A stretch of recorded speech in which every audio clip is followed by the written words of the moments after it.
Today's episode is going to be all about the science of emotions. And today we're going to talk in particular about something that most often is called stress.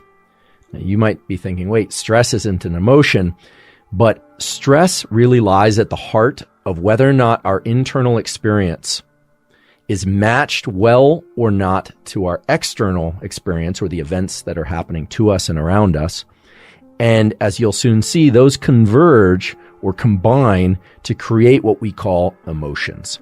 I'd like you to come away from today's episode with what I call an organizational logic, a framework for thinking about these things that typically we just call happy or sad or depressed or anxious. And I'm going to make sure that you have tools that are grounded in physiology and neuroscience that will allow you to navigate this otherwise complex space that we call emotions, that will allow you to ground yourself better when you're feeling like life is weighing on you or you're kind of being pulled by the currents of life, as well as to support other people, whether or not that's in a psychological practice, if you're a practitioner, or you have clients or children or spouses, really to be able to support other people in your environment better. And as you may recall, the nervous system, which includes the brain and the eyes and the spinal cord, but also all the connections with the organs of the body, includes the brain and body. And those organs of the body, your gut and your liver and your spleen, they're also communicating with the brain. So I look forward to a day, in fact, when we no longer think about neuroscience as just the brain. And many neuroscientists now also think about the body, of course. The brain controls the body, but the body is also having a very profound and concrete influence on the brain.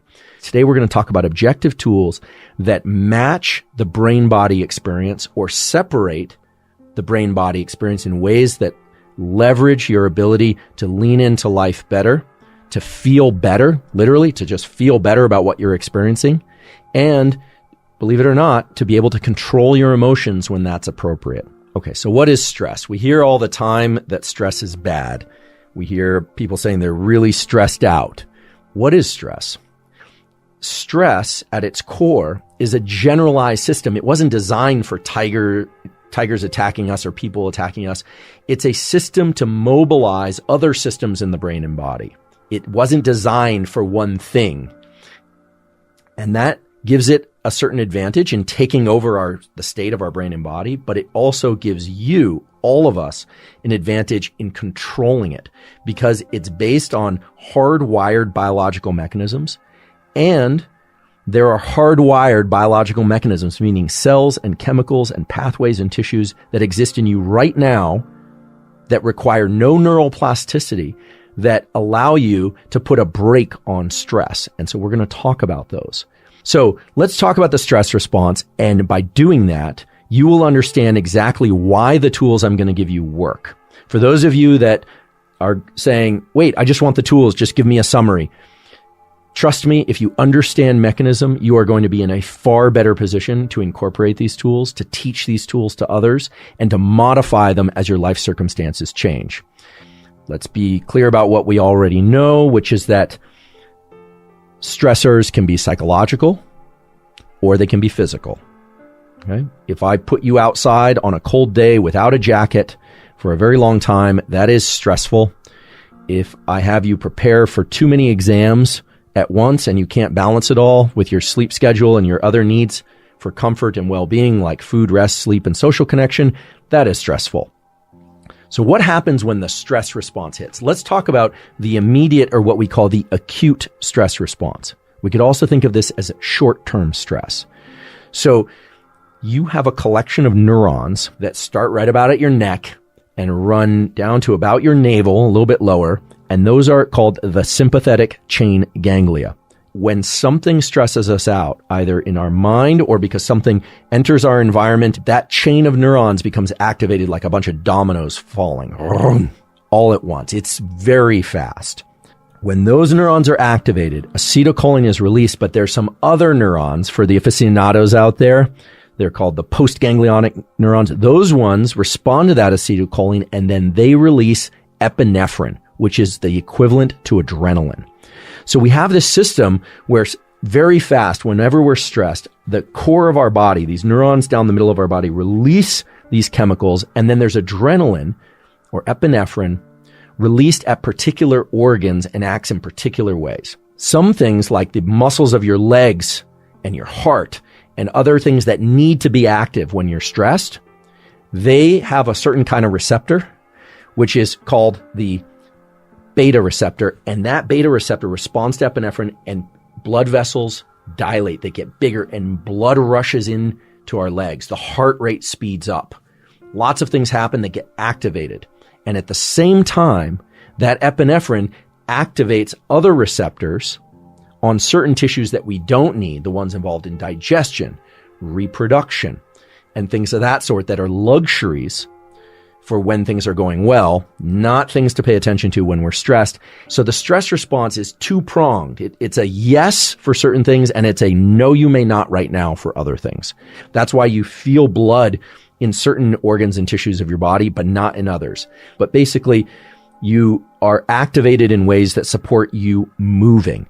And that's because fundamentally, the stress response is just this generic thing that says, do something. You're going to feel agitated, and that's because it was designed to move you.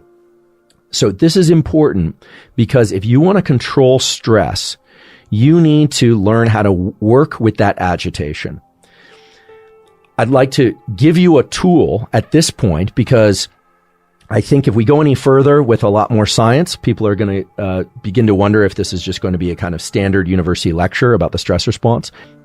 If you want to reduce the magnitude of the stress response, the best thing you can do is activate the other system in the body, which is designed for calming and relaxation. And that system is called the parasympathetic nervous system. And the parasympathetic nervous system is really interesting because especially the cranial nerves, the ones that are up in the brainstem and in the neck area, those have a direct line to various features of your face, in particular the eyes. They control things like eye movements, pupil dilation, things of that sort, as well as the tongue, the facial muscles, etc. So I'm going to teach you the first tool now, so I don't overwhelm you with all this academic knowledge without giving you something useful.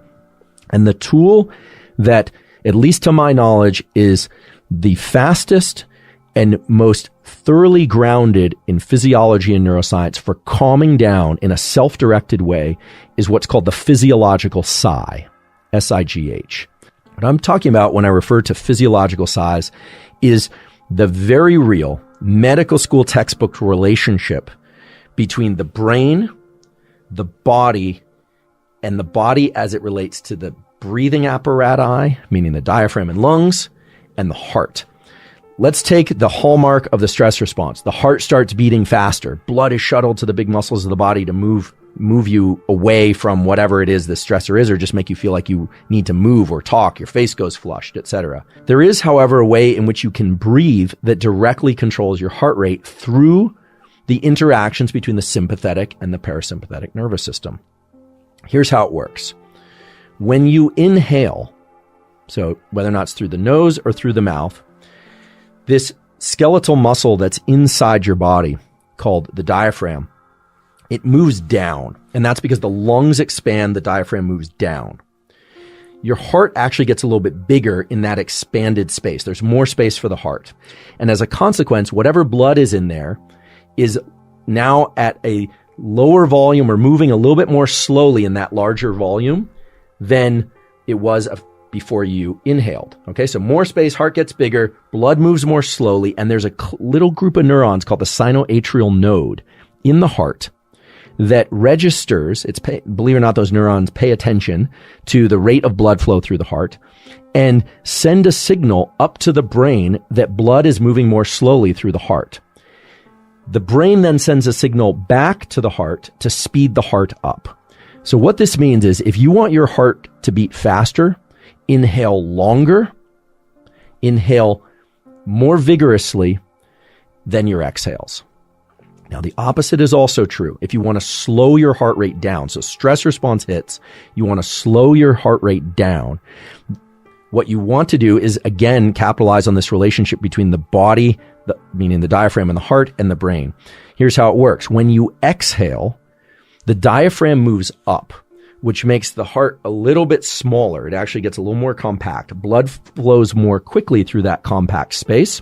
The sinoatrial node registers that blood is going more quickly, sends a signal up to the brain, and the parasympathetic nervous system, some neurons in your brainstem, send a signal back to the heart to slow the heart down.